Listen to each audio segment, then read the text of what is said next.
여러분 안녕하십니까? 이 시간에는 역대상 19장 말씀 중심으로 드리겠습니다. 오늘 말씀의 내용은 우리가 대인 관계에 있어서 좋은 관계를 유지해 가기를 다 원합니다.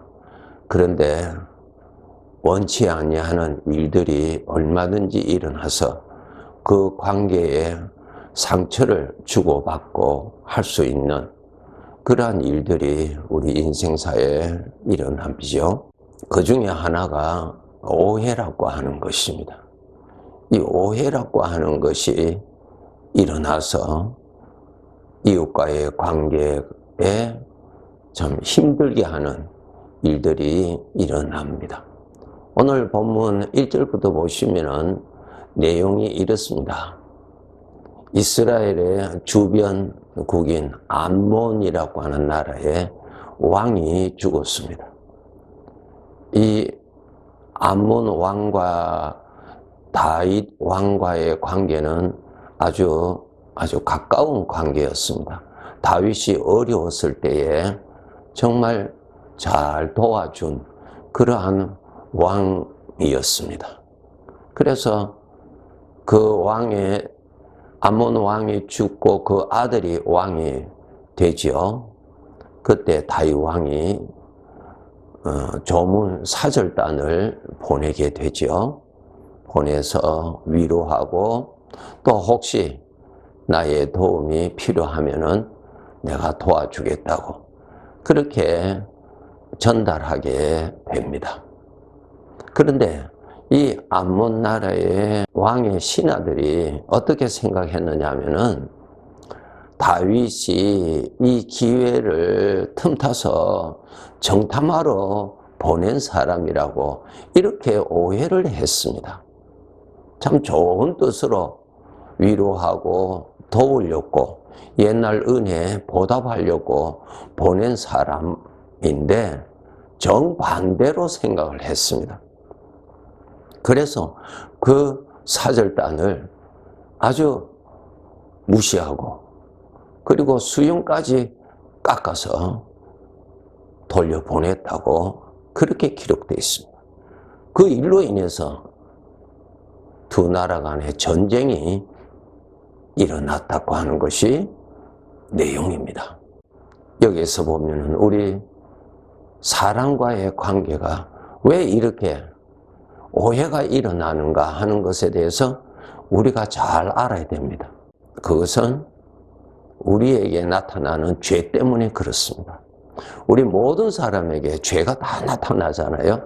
그 죄가 우리 사람과의 관계를 무너뜨리고 화평을 무너뜨릴 뿐만 아니라 원수로 만들기까지 하는 그러한 일을 합니다.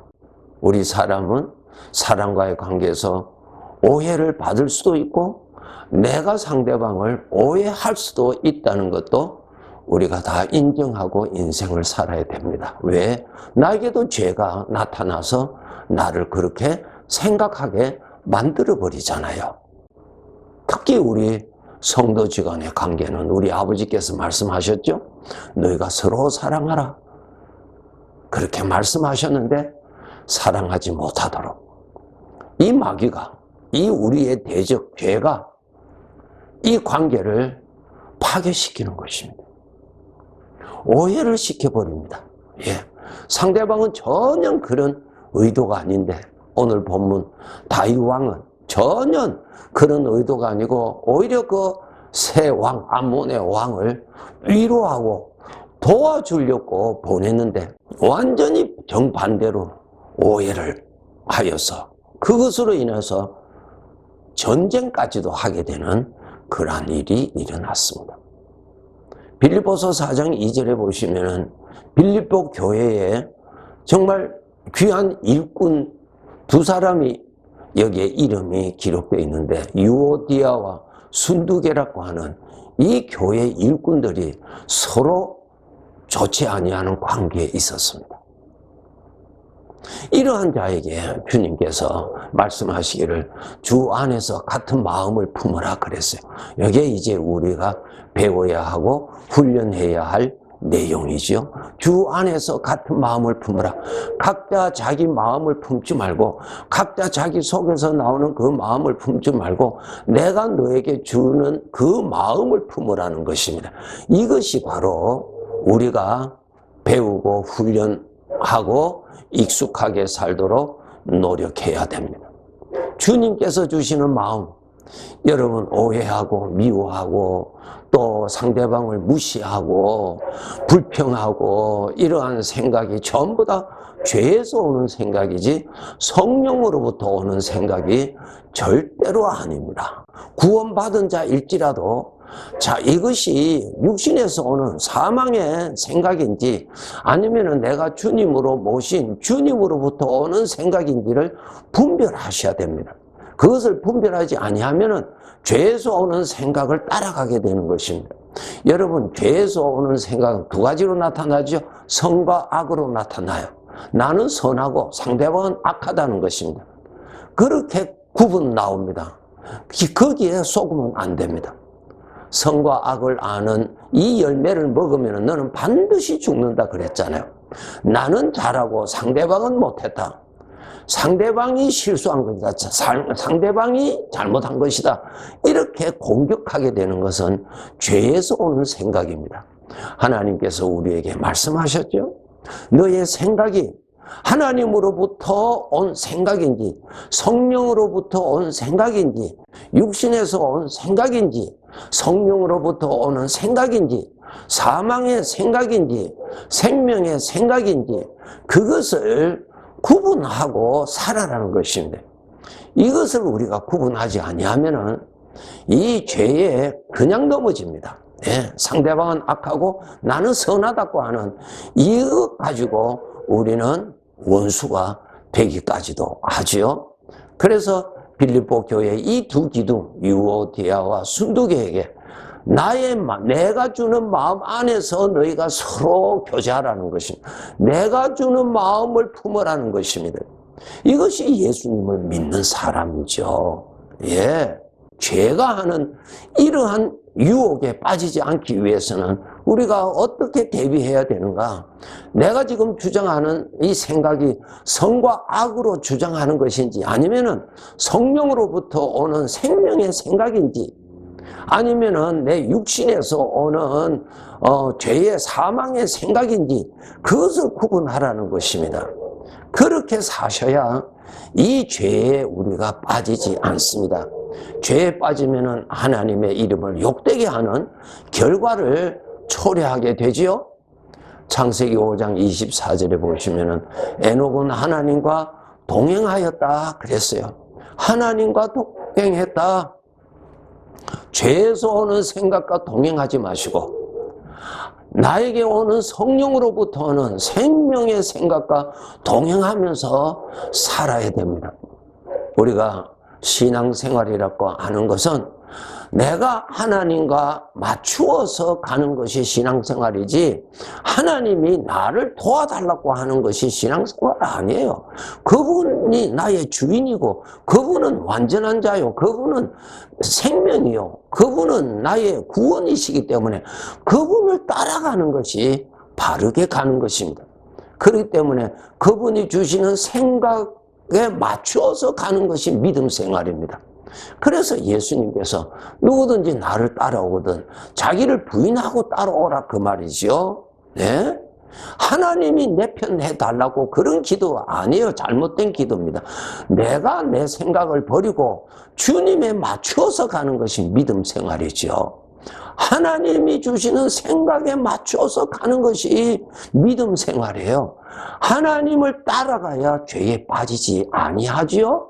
네. 그렇기 때문에 우리가 이 훈련을 해야 돼요. 설교 한 번 듣는다고 되는 것 아니에요. 여러분이 그렇게 깨닫고 훈련을 해서 그러한 사람이 되어야 됩니다. 예수님께서 겟세마네 동산에서 기도하시는 거 가르쳐 주셨죠? 내 뜻대로 마시고 아버지의 뜻대로 하옵소서. 무엇입니까? 내가 아버지의 뜻을 맞춰서, 내가 하나님을 맞춰서 내가 조절하면서 하나님을 따라가는 것이 신앙생활이죠. 그렇게 해야만이 이 나를 사랑과의 관계, 하나님과의 관계를 파괴시키고자 하는 이러한 죄에서 벗어날 수 있는 그러한 구원이 되는 것입니다. 여러분, 우리가 살아갈 때 생각의 진수성찬이 있어요. 우리가 하나님의 은혜를 받으면은 하나님의 은혜의 진수성찬이 내 생각의 영역에 가득해져서 평강도 있고 기쁨도 있고 감사도 있고 소망도 있고 정말 웃음도 있고 화평도 있고 그래요. 그러나 죄에서 오는 사망의 생각의 진수성찬을 앞에 가득하게 놓고 그거 먹으면 내 마음이 더 좁아지죠. 공격적인 사람이 되지요. 비판적인 사람이 되지요. 상대방의 허물만 보이지요. 여러분, 상대방의 허물만 보인다는 말은 내가 그만큼 고통한다는 것입니다. 여러분의 눈에 가시가 많이 보인다는 말은 여러분이 그 가시로 찔림을 받는다는 뜻입니다. 그걸 아셔야 돼요. 나는 이 사람도 믿고 저 사람도 믿고 저 사람도 마음에 들지 않는다는 말은 내가 그 죄에서 오는 그 화살에 공격을 받고 있다는 것입니다. 이거 쏘으면 안 됩니다. 하나님이 진수는 은혜의 진수성찬, 생명의 생각의 진수성찬 앞에서 그것을 먹고 마시면서 살 수 있는 것이 하나님의 아들이요.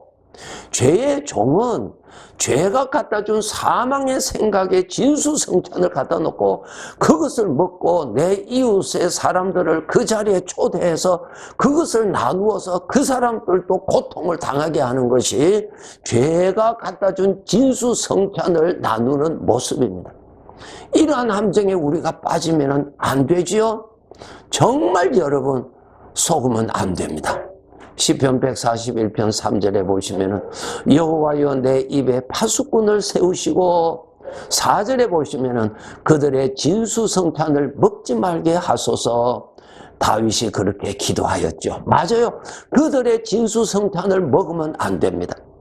하나님께서 이스라엘 백성들에게 만나를 먹여주셨던 것처럼 하나님이 주시는 생명의 생각의 진수성찬을 여러분이 거두어들여서 그것을 먹고 나누면서 교제하면서 살아야 합니다. 정신 차리지 아니하면 죄가 차려준 진수성찬을 먹고 그것에 취하여서 내가 고통하고 내가 괴로워하고 내가 무거운 멍에를 메고 신음하는 것입니다. 속지 마세요. 여러분 상대방을 미워한다고 해서 여러분이 시원한 줄 아세요?